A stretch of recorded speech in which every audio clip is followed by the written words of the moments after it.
Time. Mark, 15 seconds until airtime.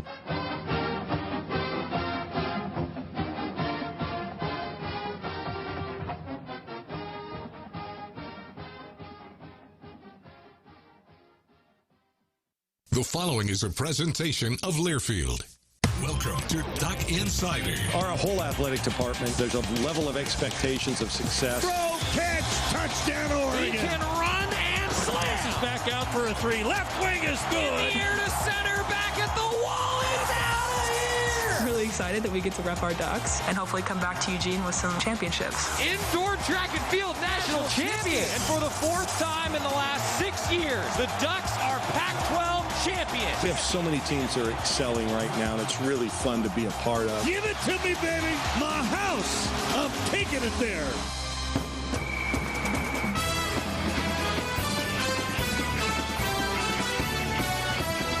This is Duck Insider on the Oregon Sports Network from Learfield, presented by On Point Community Credit Union. Better banking, local solutions. Live from the Country Financial Studio, here's Joey Mack. Thank you, and happy Wednesday. It is Hump Day, getting ready for a weekend of Oregon women's basketball, and unfortunately, some news as we go on the air today live at 1 o'clock. No Oregon men's basketball in Corvallis this weekend. The University of Oregon men's basketball game at Oregon State, scheduled for Saturday, January 8th in Corvallis, has been postponed because of COVID-19 protocols within the Ducks program. Every effort will be made to reschedule this game, and the rescheduled date will be announced when finalized. We will talk with Oregon men's basketball head coach Dana Altman, part of our conversation from Tip-Off Tuesday, the first basketball coaches show of the season yesterday. Going to talk with Coach Altman about what the Ducks are up to, because one change this year compared to last year, as we'll discuss with Coach Altman, is that the guys who are in COVID protocol can't practice, but the rest of the team can, which means that the Ducks are still going to go through practice this week, and we will have some updates for you. Also, we have Kelly Graves sitting down with Terry Johns. That's right, as the Oregon women get ready for what is a huge trip to the Bay Area. Stanford, number 2 team in the country, 7 o'clock on Friday, 6:30 pregame with Terry Johns here on the Oregon Sports Network. Also, some news and notes around Oregon football. Rob Moseley, GoDucks.com editor-in-chief, will join us, and we have some new announcements for you as the coaching staff is starting to round out into full form for Dan Lanning. Drew Maringer, Oregon football head coach, announcing that he will be the tight ends coach for the Ducks. Saying, Lanning that is, quote, "I am fired up to bring Drew Maringer to Eugene. He is one of the top young offensive minds in college football with an impressive coaching history at multiple different locations. One of the youngest play callers in the Power 5, or he was once the youngest play caller in the Power 5, and that experience will be very beneficial as we develop our offense." Maringer joins the Ducks after spending 2021 at New Mexico as passing game coordinator and quarterbacks coach for the Lobos. 2014, he was at James Madison. 2015 at Houston, before he became the youngest coordinator in the Power 5 as Rutgers OC in 2016 at the age of 28. He was a pass game coordinator, wide receivers coach at Texas from 17 to 19, then worked as co-offensive coordinator and receivers coach at Florida Atlantic. Drew Maringer, welcome to Eugene. Also, Carlos Lachlan, Oregon football head coach Dan Lanning, announcing the final offensive piece of the 2022 coaching staff. Carlos Lachlan will be the running back coach for the Ducks. Lanning said, quote, "I am thrilled to have Carlos Lachlan join us here at Oregon. He is the dynamic addition to our offensive staff, playing a big role in Western Kentucky's historically productive offense this past season." Carlos Lachlan said, quote, "Our running back room has a lot of talent, and I'm really excited for our student-athletes to learn from a teacher of Coach Lachlan's caliber." I'm excited for Coach Lachlan, too, because you know one of the first things that he did? He took to social media and was like, Gary Campbell's the man. And Gary Campbell is the man. Gary Campbell, of course, has developed a number of great running backs at Oregon, and then he's made an effort already. Coach Lachlan has to reach out to a lot of those Oregon running backs and to keep that pipeline going. Absolutely love it. Carlos Lachlan, Drew Maringer, the latest additions to the Oregon offensive coaching staff. And then, of course, Dan Lanning and the rest of the staff will hit the ground running. Most of them already have. Of course, Coach Lanning, though, is going to go win a national championship for Georgia here coming up on Monday. Well, we are going to get with Rob Moseley, talk a little bit more football coming up, but I do want to let you listen in to Dana Altman. So, again, if you're just joining us, Oregon men's basketball will not play Oregon State on Saturday due to COVID protocol within the Duck program. We still got the chance for Tip-Off Tuesday to catch up with Dana Altman, talk about the season so far and how the Ducks are handling what is honestly a difficult situation. Our conversation with Dana Altman. Well, Coach, I wish that we were sitting here in person talking about a game last night, but unfortunately, this is the world that we're in right now. Health and safety of student-athletes and the staff are the priority. We're seeing this, unfortunately, around college basketball. Coach, how'd you guys handle it yesterday? How are you handling it with your team now? Well, the guys were really disappointed. We only had one player who didn't feel well, and so the rest of the guys that did test were ready to go. So the guys were anxious to play. We had a lot of fun against Utah on Saturday night, and guys were looking to carry that over. So they were really disappointed. This has been, tough on everybody here the last few weeks. Our conference has really got hit hard with a lot of postponements, and now we're going to have to try to figure out how to get a bunch of games in. But, Colorado was disappointed. They hadn't played in a long time. And they were here ready to go. So very disappointing day for our players. Coach, you mentioned just kind of the logistic challenge now of trying to figure games out. Unfortunately, you guys went through this a little bit last year. What's your approach to that as a coaching staff trying to get these games made up and the conference as a whole? Well, the first things, we just want to get everybody back and get practicing again. We will practice this week with the guys that we have, which is an improvement from last year, which, they just kind of shut us down last year. This year, we're at least going to get to practice with the guys we got and, or that are still healthy. So we will have practice the next couple of days and then try to get the guys back as quick as possible and start rescheduling some games. Talking about that matchup with Utah, Coach, I want to look back a little bit because I felt like that second half was a great step forward for your team. What did you think? Well, it sure was. That was the way that, we wanted to play. I thought Jacob really got us going with his aggressiveness defensively. And, we got the ball in transition a number of times. So, we hit shots, which makes everything look better. But just this energy level, Joey, was so much better. And, the guys had fun, still want this to be fun for the guys, and, hitting shots and playing that way, playing hard is fun. And when guys know they're playing hard and know they're moving the ball, the game's just a lot funner. Jacob Young, you mentioned the spark that he gave you, Coach, and he was playing aggressive defense. There's no doubt about it. We talked about that a little bit post-game. Just what can he bring to the table if he's playing that level of energy on defense all the time? Well, he's really quick, and his quickness can give people a lot of problems. And whether it's in our press or half court, from the weak side, he's got to do a little better job when his man doesn't have the ball, getting off into the ball and making some plays from the weak side. But again, his quickness, his athleticism gives him a chance to make plays. And, I thought he really showed that Saturday night. How much does he remind you of his brother? And when you first met him, Coach, did you look at him and go, God, he's the spitting image of Joey Buckets? Oh, I've known Jacob for 9 years when, Joe came to play for us. And, so followed Jacob in high school at Texas, at Rutgers. It's a special family. Michael and Tina have been so supportive, and, Joe stayed in contact over the years. What he did for our program was remarkable. And they're two different players. Joe's a little better scorer, but Jacob's a better defender. Don't get mad if I said that, but it's the truth. And so, no, they're two different guys and both special in their own way. And the one thing, they're both great teammates. Joe was a really good teammate, and Jacob's a really good teammate.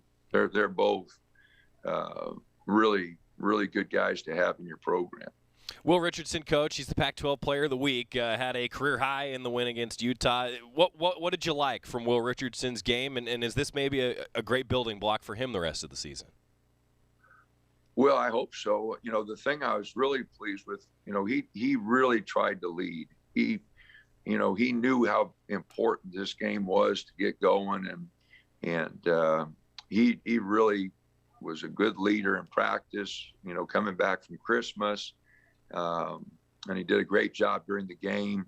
He didn't score a bunch of points the first half, but at halftime when we were down, he was talking to the guys, trying to get them hang in there. And so his leadership, and then that positivity that he showed, carried over into his own game. And that doesn't always happen, but when you're focused like that and your head's in the game, a lot of times it works out a lot better for you also. Coach, you mentioned post-game that one of the biggest things for him was taking pressure off of himself sometimes. How do you approach that as a coaching staff with a guy like that who maybe puts too much pressure on himself and then his game can suffer as a result? Well, that is a problem for a lot of young men. Everybody wants to play well. Everybody wants to score. And, you just put a lot of pressure on yourself. And being your senior year, he's a perfectionist. He wants to be really good. And sometimes I think he just puts a little too much pressure on himself. And when you're like that, it just holds you back. You can't be free to play and, go out there and relax. And if you miss a few shots, not let it affect you. If things aren't going your way, not let it affect you. It kind of boils over if you're putting too much pressure on yourself. That was good stuff, I thought, from Dana Altman. We got the chance to talk about a lot of different things. We'll hear more from Coach Altman coming up in just a little while. Because, look, this is a difficult time for the Ducks. A lot of programs around the country dealing with these COVID protocols right now, and we hope that we're going to have some rescheduled dates to be able to give you here shortly. But that's kind of where we are. I thought this was a great question coming from Tobiah. Back to football for a moment. Does Coach Laughlin have any eligibility left? He looks like he could drag an entire defense down the field. I agree. So he has history, Coach Laughlin does, on the strength and conditioning side of coaching. And I don't think that comes as a surprise when you look at him. But, yeah, he's been hitting the ground running, which has been absolutely great to see. Scheduled to talk with Rob Moseley, editor-in-chief, Going to hear from Kelly Graves, hear from Dana Altman, bounce around to a few different topics today on Duck Insider. Stick with us on the Oregon Sports Network from Learfield. From the weight room to the classroom, on the field and off it, On Point proudly supports University of Oregon athletics because student athletes do so much more than bring us pride on game day. They bring our entire community together in Eugene and all across Oregon. So whether you're watching the game in the stadium, at home, or at your favorite local business, their success makes all of us stronger. On Point Community Credit Union. Join in. OnPointCU.com. Federally insured by NCUA. Equal housing opportunity. As my family continued to grow, I realized I'd have to replace my beloved Jeep with something that has, well, more seats. I'm Jason Hines, Country Financial Rep and father of 7. Whether you're upgrading from your sporty ride with no room for a car seat or finally replacing your well-loved beater that still has a cassette player, you'll want the right protection for your new car. Work with a Country Financial Rep like me and get the protection you need at a price you can afford. Learn more at TakeSimpleSteps.com or contact a local Country representative. Don't go anywhere. Duck Insider continues after these messages on the Oregon Sports Network from Learfield. Okay, forest animals, kids are coming to the forest, and it's up to us to make their visit a good one. Sparrow, have you practiced the most popular bird songs for the year? Of course.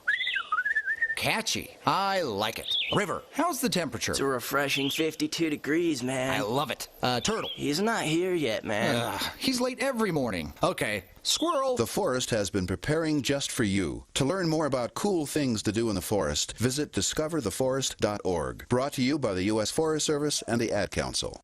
Tom has been a teacher for over 40 years. One day, I think one of the students had asked the question and he didn't remember the answer. And I also noticed that he was letting his class out earlier than they were supposed to let out. I was really starting to worry. Levi and I talked about how it would change our lives, but he was there beside me. When something feels different, it could be Alzheimer's. Now is the time to talk. Visit alz.org/ourstories to learn more.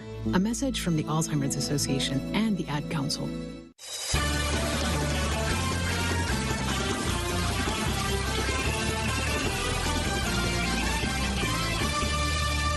We're back on Duck Insider, presented by On Point Community Credit Union. Joey Mack in the Country Financial Studio, and joining us virtually is one Rob Mosley. He's got the look of a man who is telling us to shush. So with that in mind, Happy New Year, Rob. I'm going to shush. The floor is yours, sir. How are you? No, this is more of like my pensive, listening. This would be shit. This is more, yeah. What do you got to say? What do you got for me today, Joey? Subtle differences. Absolutely. Boy, what do I have for you today, Rob? First of all, will 2022 be better than 2021? In what way?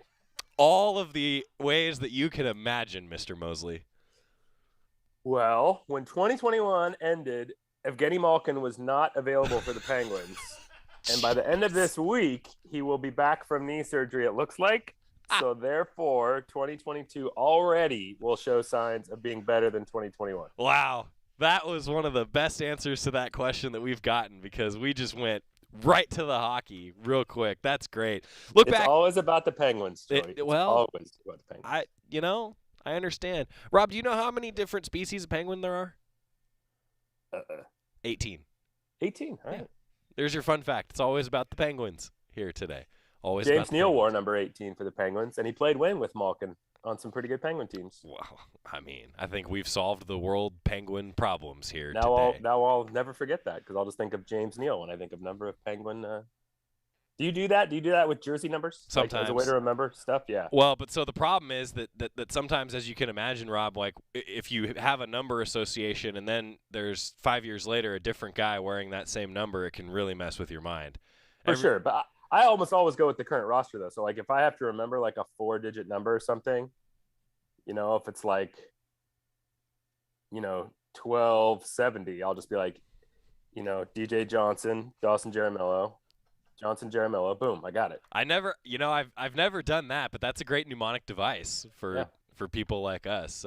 Anyway, we digress. 2021, Rob, we gave you a chance last time you were on to give us your sort of year in review. Well, now I'm going to give you your year in preview for 2022. For Oregon football, we'll start there. We're going to look forward before we look back on the year a little bit, Rob. Just the excitement around Coach Lanning's staff. They're pretty much all here. We were just talking about Drew Maringer and Coach Laughlin, Carlos Laughlin getting in town. I mean, it's been great to see, and a lot of excitement, I think, for this new staff. Yeah, that and then a pretty big game looming out there Monday. Sure.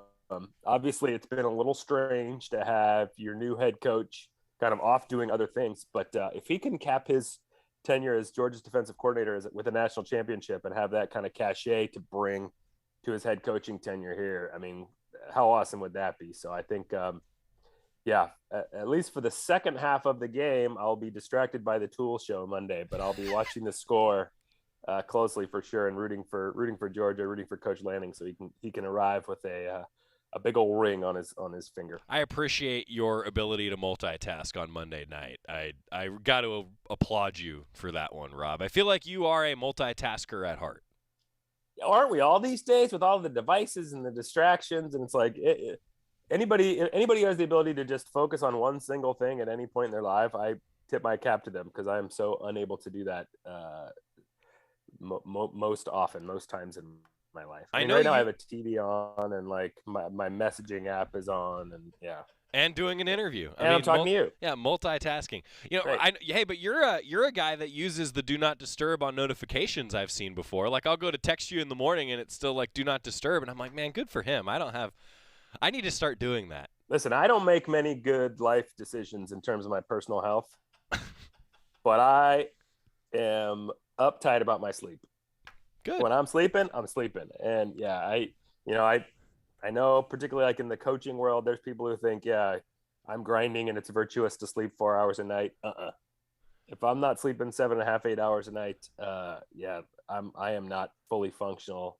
And for the sake of both my short-term health and long-term health, I am fastidious about making sure I get my sleep. And your friendships and your coworkers appreciate it, Rob. Oh, Thank you. Totally. Yeah. No, I can't even imagine. As much of a butt as I can be most times anyway. Can you imagine? Boy, we really took a left turn here that I did not expect on this interview. This is Rob Mosley. He's the editor-in-chief of GoDucks.com, also commonly known as Robert J. Mosley Esquire around these parts, because we like to add titles to his business card. Rob, the year ahead, I think, for Oregon football is exciting for a lot of reasons with the coaching staff, but it's also some of the guys that have elected to come back. Even with some big-time stars electing to move on in their careers, wish them nothing but the best, because more products, the better. For sure. But also, Rob, I mean, there's some big names coming back for Duck fans to be excited about. Yeah, I think, and if you just start with the offensive line, and, I kind of made this connection on when the guys were making their announcements the other day, but, you think back to the group in 2019 and you saw the success that team had. And obviously there was a lot of, as you point out too, it takes a full team. And, there's a lot of other pieces on that 2019 team, obviously, but having a veteran offensive line that had played a ton together was a huge factor for that team. And so to have, Bass and Sala and Forsythe and Steven and all those guys saying they're coming back to play together again. Gonna miss George. It's gonna be weird not having him around after so many years. And he was such a good guy. Yeah. He is such a good guy. But having Ryan Watt coming back from injury, Jackson Powers Johnson, we'll kind of see what his future holds. I think we all assume he'll go back to the offensive line. And some of the promise he showed. I mean, you return a ton of experience there. So that's a great place to start. It's funny. I thought Jackson Powers Johnson, particularly on the first few drives, Rob, did a great job. I thought at nose tackle. That's a tough thing to do, man. Hasn't practiced there all year, gets put in there and is the ultimate team guy. I thought did his job well. So I like you, I'm kind of curious to see what that conversation is like. And, secondly, Rob, I think it's interesting to think about some of the guys that are coming back that were such highly touted recruits, but they're still so young. This is still such a team that is filled with youth, and I think a lot of potential and excitement as a result. But I know coaches don't always love that word, potential. No, neither do fans, right? And it's fun, but this is a what have you done for me lately business in all regards that way, for sure. But yeah, you think about guys that we don't even really, Justin Flo has only scratched the surface, and the times we've seen him have been fleeting, but they've sort of shown that he can fulfill some of the expectations that he have. So guys like that, and there's a ton of guys like that. And Jeff Bossa, what does the future hold for Jeff Bossa? What a stud that guy is.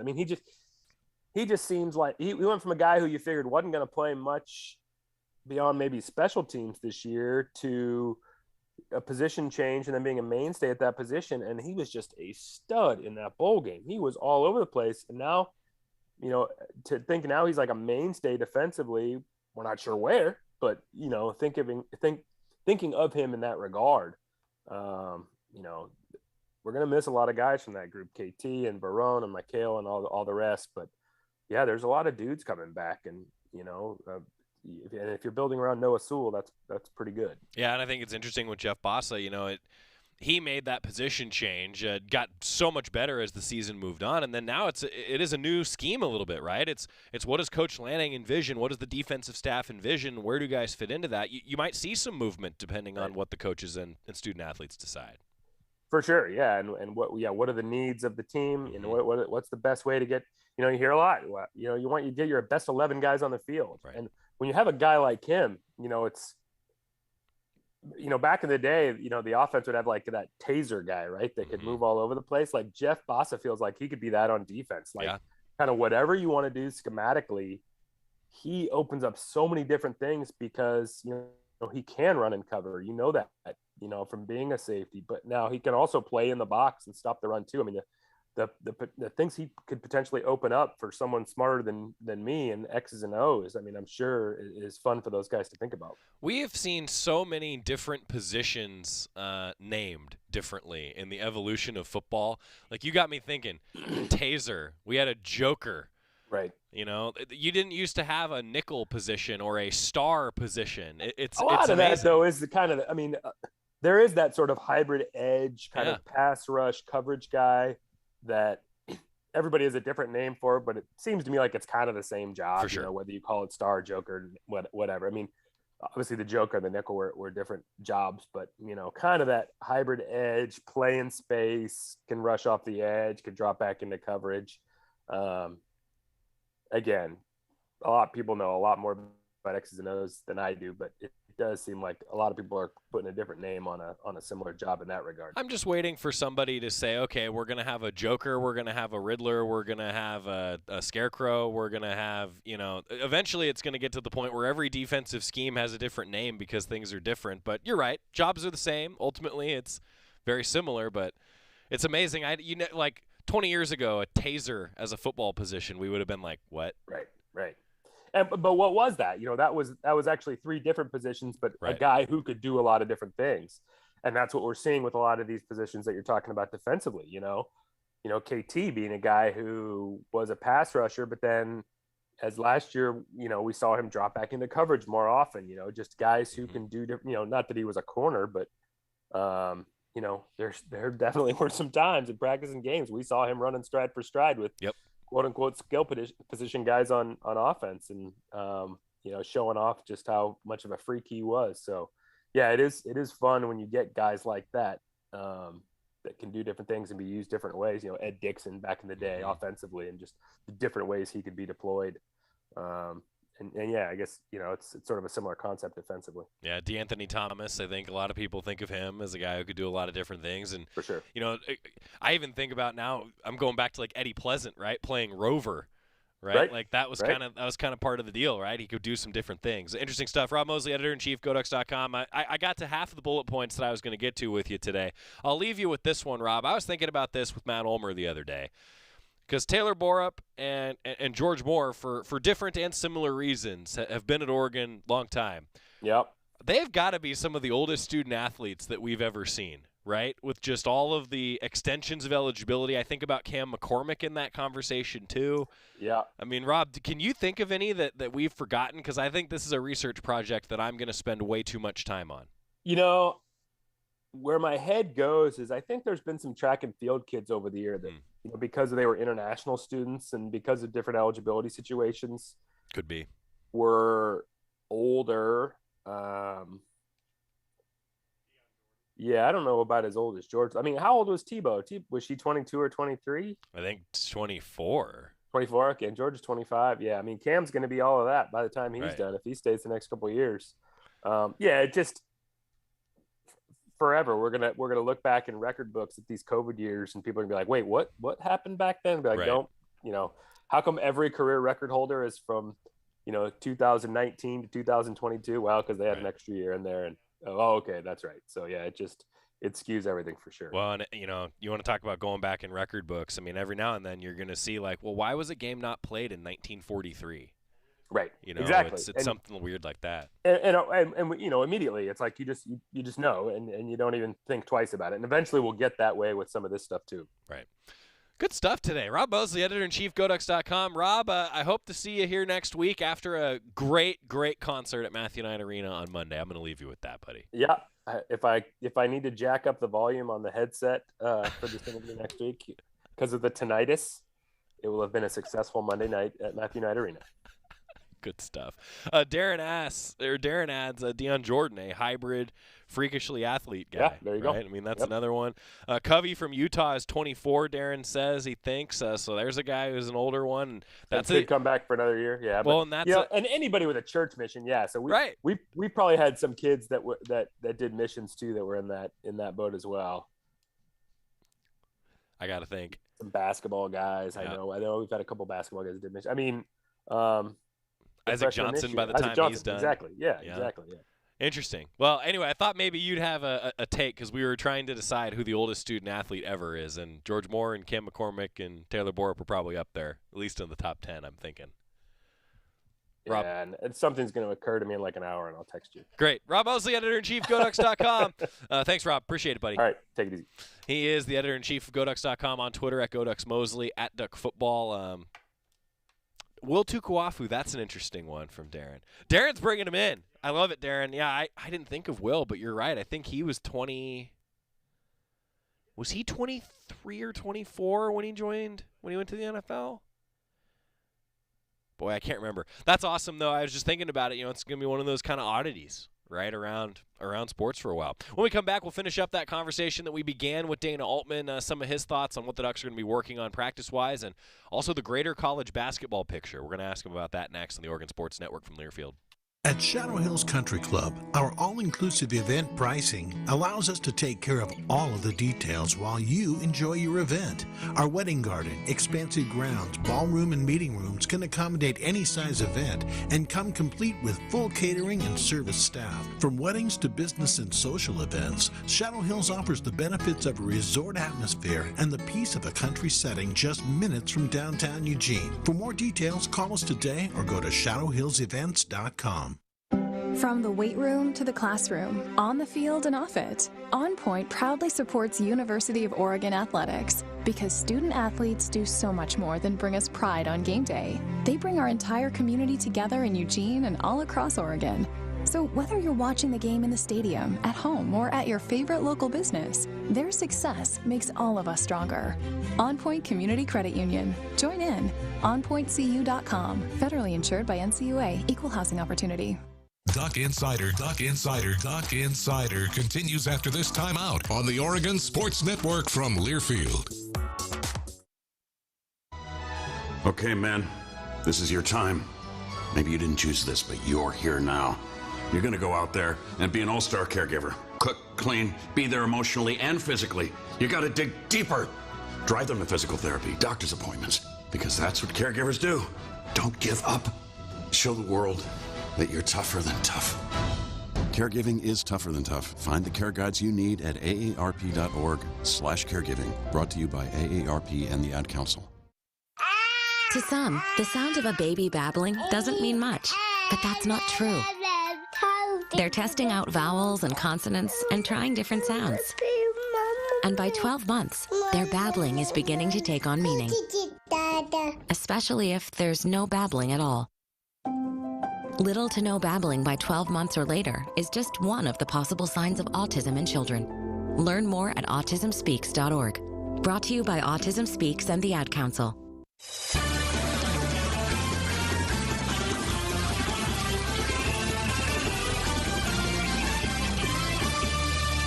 Back on Nugget Cider, presented by On Point Community Credit Union. Knox asking a good question that we did not answer. So how many years would Cam have left if he were to want to stay? I think it would be 2, because he was a junior this year.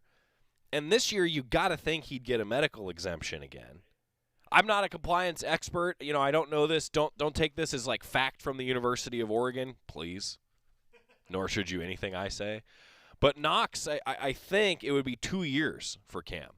Would be, yeah, because he'd maybe get this junior year back, and then he'd have his senior year. So, yeah, it could be a while. And, man, I'm rooting for that guy. How can you not? Like, you all who have been around, you've heard us talk about him, and you've seen him, you've interacted with him, maybe some of you, and he's just an awesome dude. I mean, you can't say enough.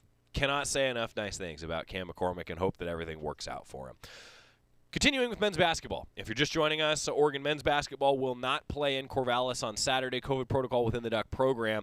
When we have an announcement for a rescheduled date, we'll have it for you, but it looks like no men's basketball, at least on Saturday this weekend. But Dana Altman, we got a chance to catch up with him for the first Tip-Off Tuesday Coaches Show yesterday. Went through a number of different topics, particularly some of his big men, and then also the greater picture around college basketball. We resume our conversation with the head coach for the Ducks. I want to go inside and talk about protecting the rim. We've seen some flashes from some of the big guys like Dante, Frank Kepnong, and then Nate Biddle getting a few blocks for you as well. Just the development of some of your big guys inside. What do you like? What do you see so far? Well, Dante's starting to get in better shape. You know, that's going to help him. You know, Frank has always played with tremendous energy. We just got to improve his positioning some. And Nate, you know, he gave us a big lift against Pepperdine. Came in, had a couple good minutes, you know, against Utah. You know, and he's a freshman. He made some mistakes, but then he tried to make it up with a couple nice blocks. So, you know, and Nate, it's just a matter of getting in practice and really getting after it and getting that consistency. And, you know, if he does that, no one's ever questioned his ability. You know, he's a talented young man. He's got to bring it every day and get it going every day in practice. Coach, I want to go bigger picture with you for a second and do a little basketball 101. Take us to basketball school if you could, because you mentioned Jacob Young getting better playing off into the ball, Coach. I've had some fans ask me, like, what exactly is Coach talking about when he says off into the ball? And so rather than me try to explain it, I figured I'd just ask the expert. What are you coaching guys up on when you're saying off into the ball? Well, when the ball goes to one side of the floor, you know, you can't get hugged up on the weak side. And, you know, when you're playing a man-to-man defense, the tendency is, well, I want to stay close to my man and, you know, guard the heck out of my man. But, you know, it's not an individualized game. And when that ball goes to the left or the right side of the floor, you got to get off into the ball. And it takes away driving lanes. It takes away passing lanes. If people are skipping the ball from one side of the floor to the other, then you know we're in good position. If they're just making, one-to-one passes, the next guy real easily, then we're not off into the ball enough. And so you'll know we're off into the ball. Our big guys are off into the ball enough if they try throwing over the top. And if they throw it side to side, then you know we're off into the ball enough because they got to skip it. So you haven't seen many skip passes this year, and you haven't seen many people try to throw over us, which I keep telling our guys that's an indication that we're way too hugged up on our guys and got to get off into the ball a lot more. How much of that is also then the communication, Coach, when guys do make a decision on when they're playing off like that? How much of it is communication on defense that you're still looking for? Oh, a bunch of it, because now closeouts, become important when we're in our matchup zone.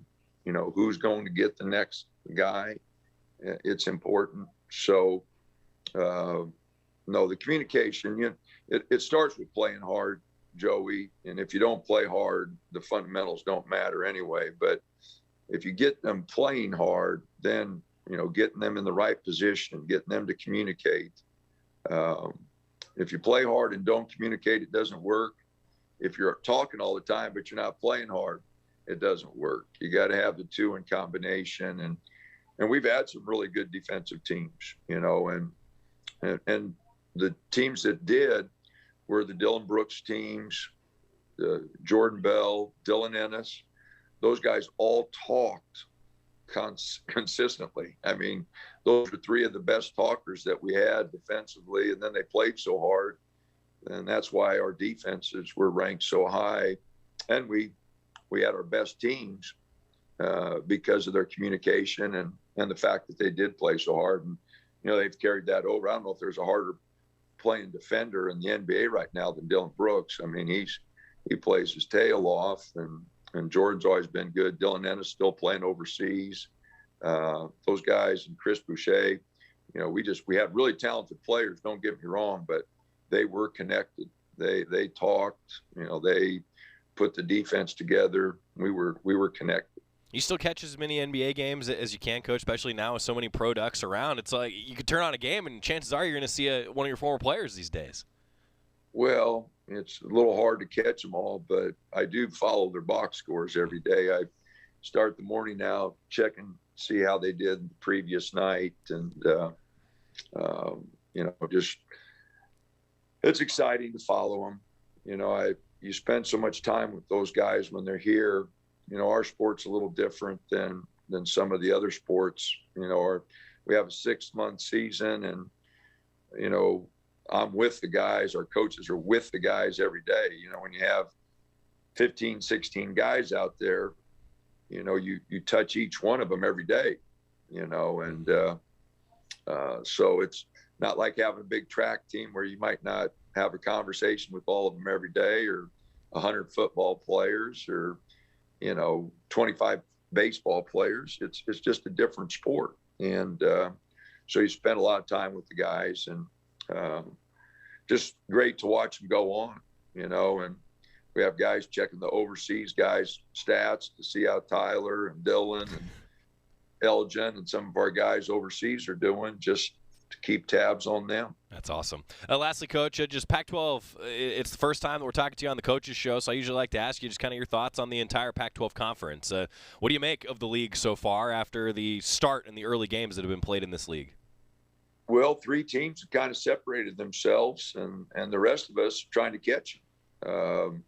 USC, Arizona, UCLA have really separated themselves from the rest of the league, both in the power rankings and record-wise. And if you look at those teams, they're the 3 teams with the most guys back. And so I don't think it's any surprise that, they're up there. We should be up there further. We have not come anywhere close to what we should be. Our staff knows that. Our players know that. And so like I said, it's 10 weeks here where we're just going to try to catch those 3 schools and see what we can do. All right, Coach. Well, hey, I know it's been a mentally challenging 24 hours and really mentally challenging couple years for all of us, and particularly in sports. So thanks for taking the time to join us. I look forward to catching up with you again soon. No problem, Joey. We'll talk to you later.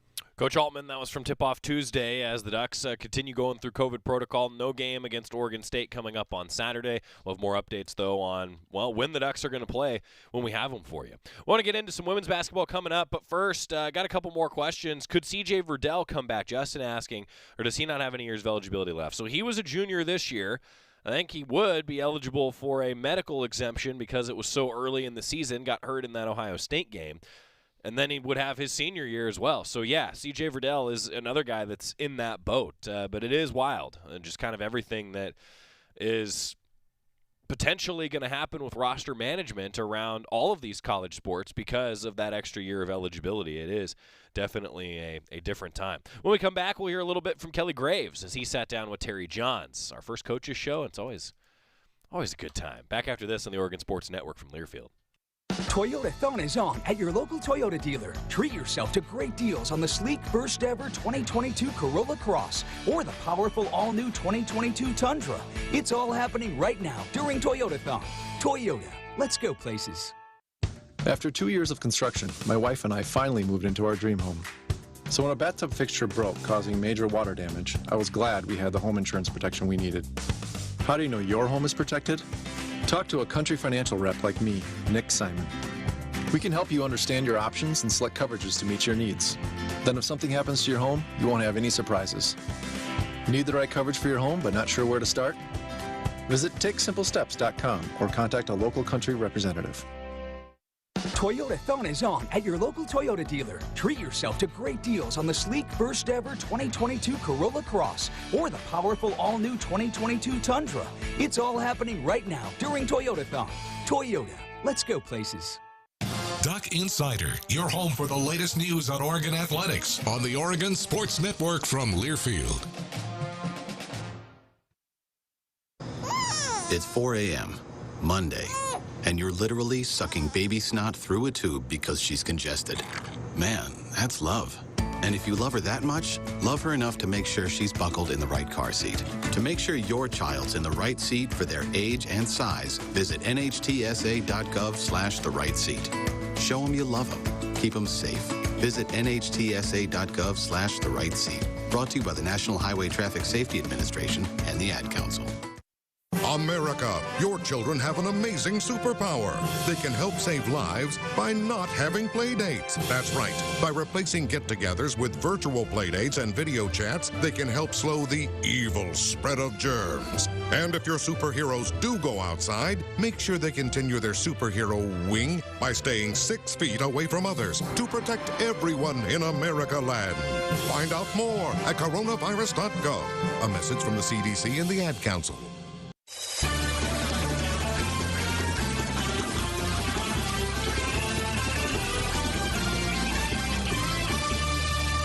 Welcome back to Duck Insider, presented by On Point Community Credit Union. Joey Mack in the Country Financial Studio. Oregon women's basketball getting ready to take on Stanford this weekend. Terry Johns will have the call, beginning with the number 2 Cardinal this weekend for the Ducks. It's going to be on Friday, 6:30 pregame show, 7 o'clock tip-off. Ducks will then play Cal on Sunday.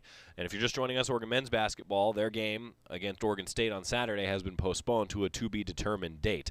Well, yesterday on Tip-Off Tuesday, we had our conversation with Kelly Graves. Now, this was actually recorded on Monday, though. So looking back at the weekend that was, Ducks were able to get a game against Carroll College. Despite Utah and Colorado going through COVID protocols, Ducks were able to get a game in. And now looking ahead at a little bit more of a, shall we say, complete roster as Terry Johns chatted with Kelly Graves.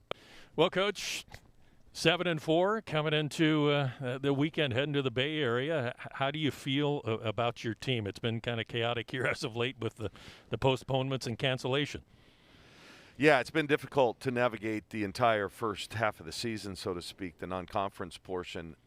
Just with players in and out and, some COVID and some other injuries and health issues and, already cancellations. It's kind of been an odd first couple of months of the season. It really has. But I liked kind of some of the things that we did yesterday, in our game against Carroll, and just at least get some of those players back, get their feet wet, get them playing together. It looked a little disjointed at times, but that was, I think, just the main positive that came from it. And we've talked about yesterday in the pregame show that when everybody gets back, it's not just going to be a fine-tuned machine right away. It's going to take a while. Yeah, you just don't flip a switch, and it will. It'll take some time to get some synergy. So we're a little behind in that regard. But I'm hoping that by February, we're really kind of running at at our full pace, and that everybody is in sync.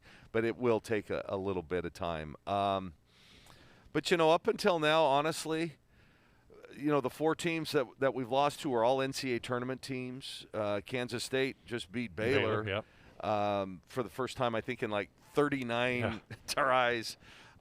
So that's a good team. We lost to a good team on the road. UC Davis is the one game where I really felt we got outplayed, we got outworked. That was when we were at our worst. But the 2 losses in the Islands weren't bad losses. And then we got a good win there, too. So, we've kind of had a mixed bag up until now. But now we've got to really show our mettle. We've got to show that we're one of the better teams in the country and one of the better teams in the Pac-12. Yeah, you're trying to build your chemistry that you would normally be doing in November with a healthy roster, but you're going against teams that have already played 2 months with most of them relatively healthy. Yeah, so we're a little behind in that regard. But in a normal year, we'd be really behind. But with COVID and everything else, a lot of teams, every time I look at a score now, I look at who wasn't playing for this team. And so everybody's kind of taking a hit. We can't use that as an excuse.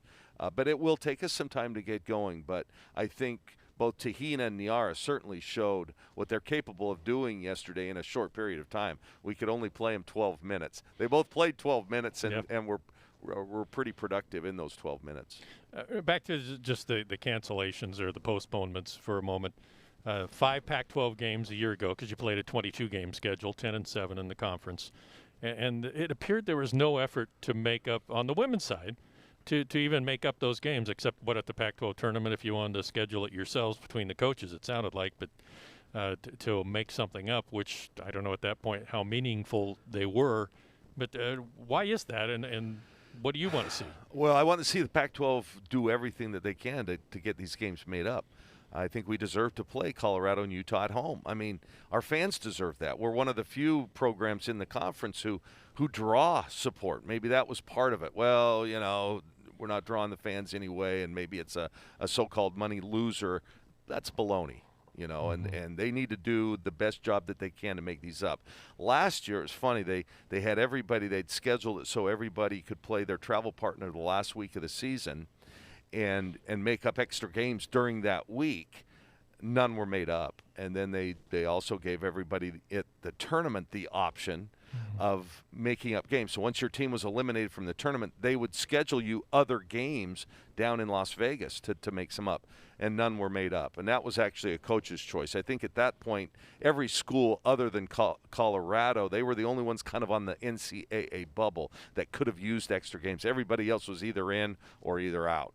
And so I think most teams, like we did, we chose not to play an extra game because we knew we were probably in the field and weren't going to really better our position or worsen our position. So we just opted out. So the conference, George Kleofkoff, I know you had a chance when he was making campus visits to meet with him, and he seems like a pretty sharp guy. He likes women's basketball, for one thing. Was involved with the Aces down in Vegas. But what are your thoughts? Oh, very impressive, and I love what he's done already with the conference. He's shaken some things up, and I think the conference is in a much better place than it was a year ago. But yeah, let's see if they're going to put their money where their mouth is and get these games replayed. I feel really badly about I got the call from both Utah and Colorado. I think on Wednesday, maybe it was Thursday, within an hour of each other. Saying, hey, we don't have enough players. We're not going to be able to make the trip. Interesting, I called JR the next day because she herself got COVID. And I called her just to make sure she was doing okay. And she was in her car with her daughters on their way to Denver. They were evacuated. She lived in the neighborhood that was evacuated by the fire. So I'm going, oh, my goodness. So not only does she have COVID, not only does her team just get her games canceled, she's in a car going to Denver because they've been evacuated. But she did not lose her home, thank God. But we feel bad for those that did. And it's a crazy time right now. And it continues.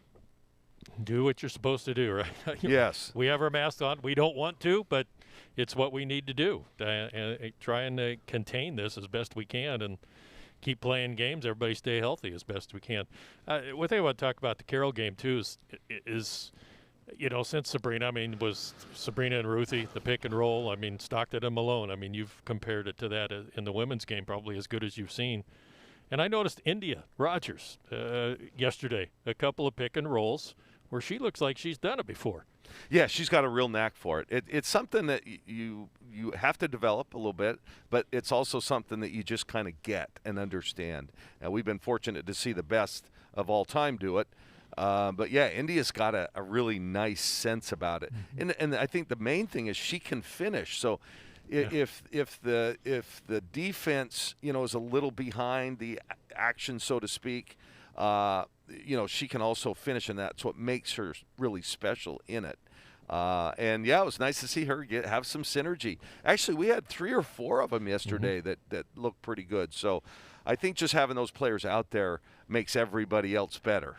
Not just that we have better players on the court, but they're making others better. So that was good to see. And having Niara out there, Niara Sabali, of course, you miss her toughness, just her athleticism, all that she does. Yeah. But saw the high-low action again with Sedona and her, and you can see how lethal that is. Nice to see. Yeah, it is. Yeah, they misfired a couple of times, but they made the right decision. It was just not executed that well. Yeah, I think, Niara down low is a load. She's hard to guard one-on-one, and, and Sedona has a nice feel and a nice touch out on in the high post. So we'll see more of that as they get more and more comfortable with each other. That 30 and 11, 30 points, 11 rebounds that Niara put on Oklahoma. That was an incredible performance. With this game of guards and wings, kind of 3-pointers or lay-ins, and to see a post do what she did, a lot of it facing up at the free throw line, and they couldn't handle her. And they had some decent post players, but she's just incredible, her athleticism, her talent. Yeah, she is. And, we talk about playmakers. That's the thing we've missed. Tahina, India, and Niara are our 3 playmakers. At any point, you can get the ball to Niara, and she's going to make a play. She can get herself a shot or a shot for somebody else, right? Same with Tahina, same with India. And those are really our 3. Everybody else kind of has to do it in a manufactured way. We have to use a screen. And so we miss that playmaking ability. And you're right, Niara, at any point, we can isolate her at the high post. She can turn square up on anybody, and she's strong enough to get by you. Those players from Oklahoma, which, by the way, that's going to end up being a great win. That's a win that's going to earn you an extra seed line.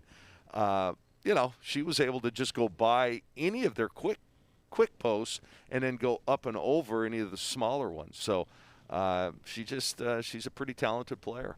Great stuff. Conversation, Kelly Graves and Terry Johns. Always enjoy listening to them. When we come back, we'll go through the schedule for you as we wrap up Hump Day Wednesday. Back after this on the Oregon Sports Network from Learfield. As my family continued to grow, I realized I'd have to replace my beloved Jeep with something that has, more seats. I'm Jason Hines, Country Financial Rep and father of 7.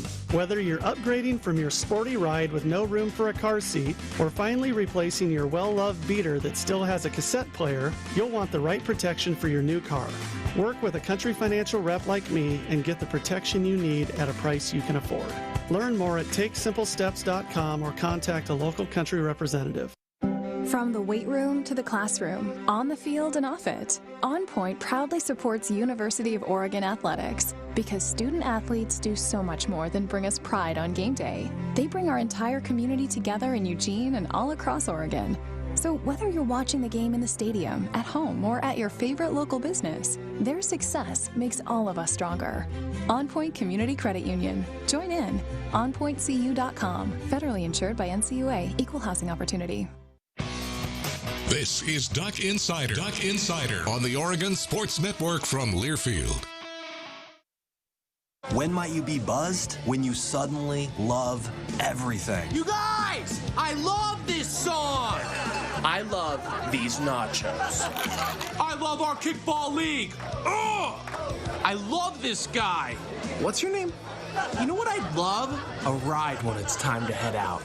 If you see a buzzed warning sign, call for a ride when it's time to go home. Buzz driving is drunk driving. A message from NHTSA and the Ad Council. I love your car. Is this real leather? Hey, so what's a great way to spread awareness that driving high is illegal everywhere? A catchy song, of course. You can run, but you can't drive high. You can run, but you can't drive high. Friendly reminder, don't drive high. If you feel different, you drive different. Brought to you by NHTSA and the Ad Council.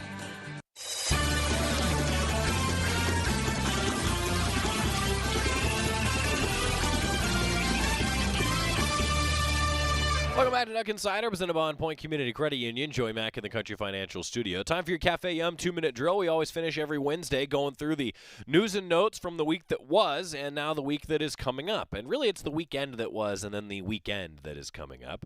Oregon men's basketball, if you're just joining us, unfortunately, COVID protocol within the Duck program means no game in Corvallis this weekend on Saturday. A new date will be announced once the two teams agree when to play it. The nice thing is that Corvallis and Eugene, not that far apart from each other, so you think that that game is going to be able to be made up. We'll see about this Colorado matchup, though, that was postponed from Monday. More info to come when we have it. Oregon women's basketball is set to take on number 2 Stanford, 7 o'clock on Friday. It's on the Pac-12 Network, and, of course, Terry Johns will have the call right here on the Oregon Sports Network with a 6:30 pregame show getting rolling on Friday evening when the Ducks are down in Palo Alto. Then on Sunday, Oregon women's basketball against Cal in Berkeley, a 12:30 start there and a 1 o'clock tip-off for the Ducks against Cal, also on Pac-12 Network. One note for those of you who are in the Bay Area, maybe thinking about going to the game against Stanford, Stanford University has announced yesterday afternoon that they will only allow student-athlete families inside the building for their games, at least right now. That's the end of your Cafe Yum 2-minute drill, and I wish that it was a better ending. Menus, nutrition info always available at cafeyum.com. Coaching staff continuing to come together. Recruiting is underway. See you tomorrow. Jerry Allen's going to join us. People do some pretty cool things in their 40s and 50s, like go back to college, learn to skateboard.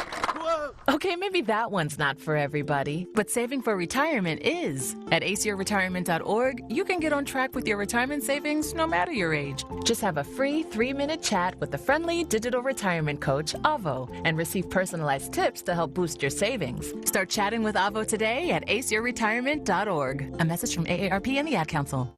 Papa, why can't we telegraph